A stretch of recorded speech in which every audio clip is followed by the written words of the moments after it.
Хэрхэн болон тавтаамаар л өнөөдөр та бүхэндээ Hackers PNG руу хэрхэн компьютер дээр хориулж болдог талаар та бүхэндээ харуулах гэж байна.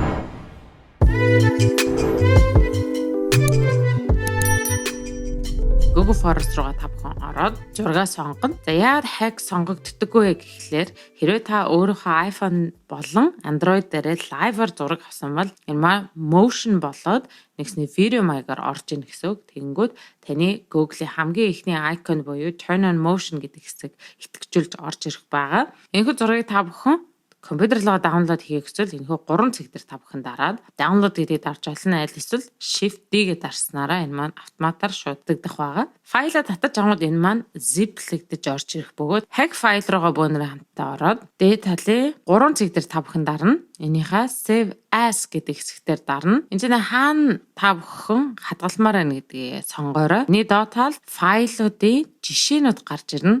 За энэ хэсгээрээ та бүхэн ямар их сонгомоор байгаа гэдгийг сонгож олно. Бид нар энэхүү файлыг PNG буюу Portable Network Graphic гэдгийг давчлал бөгөөд ингэснээрээ та бүхэн өөрсдийнхөө social платформ болон ямар нэгэн файл дээр зураг хэлбэрээр оруулах боломжтой байгаа. Өнөөдөр та бүхэндээ хэрхэн hack-ийг PNG руу хувируулдаг талаар компьютер дээр харууллаа.